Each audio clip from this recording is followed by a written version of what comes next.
Latar belakang Keuskupan Agung Jakarta ikut berpartisipasi dalam membangun Rumah Duka Carolus ini pasti juga bukan sebuah ide yang turun dari langit.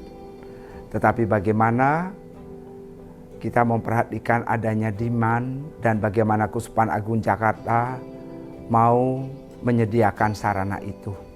Kalau dalam bahasa ekonomi ada demand, ada supply. Dan bagaimana akhirnya Keuskupan Agung Jakarta merasa karena banyaknya kebutuhan, maka kemudian hal ini harus direalisasikan untuk membantu setiap umat beriman mendapatkan pelayanan kematian yang terbaik.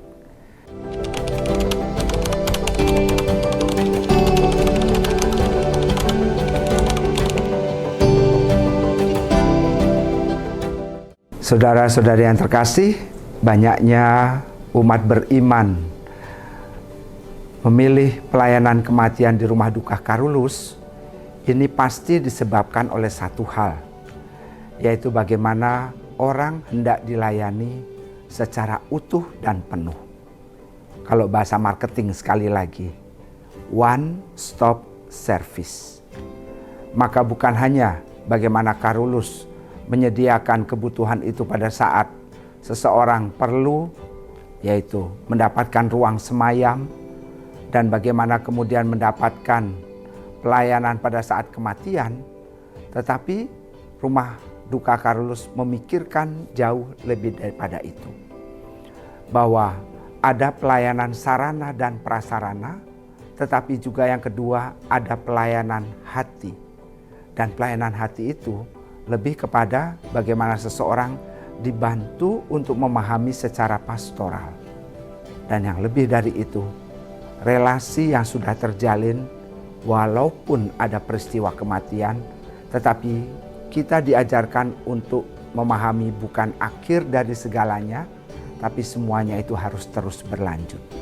Maka menarik ketika orang-orang yang mendapatkan pelayanan di Rumah Duka Carolus ini terus terjalin sebagai sebuah satu keluarga yang utuh.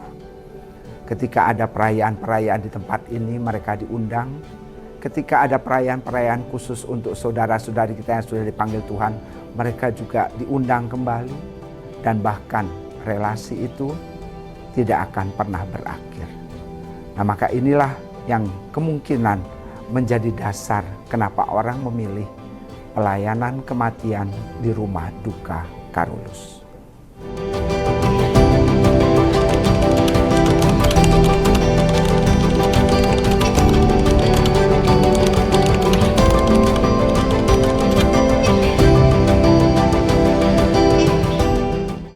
Perayaan yang paling esensial dalam pastoral kematian pastinya semuanya adalah penting, ya. Kita bisa melihat atau bahkan juga sudah kita ketahui di seputar peristiwa kematian, orang biasa meminta pelayanan untuk misa requiem, misa kembang, misa penghiburan, dan bahkan misa pelepasan. Semuanya penting. Karena kenapa? Yang meninggal kita doakan, tetapi yang mengalami musibah ditinggalkan keluarga yang meninggal juga harus dilayani dan diteguhkan di dalam iman. Sehingga mereka tidak merasa kehilangan. Maka sebuah perwujudan dari kata-kata turut berduka cita.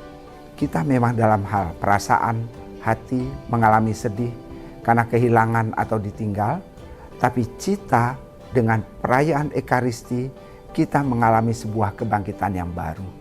Seperti orang beralih dari kematian kepada kehidupan yang kekal.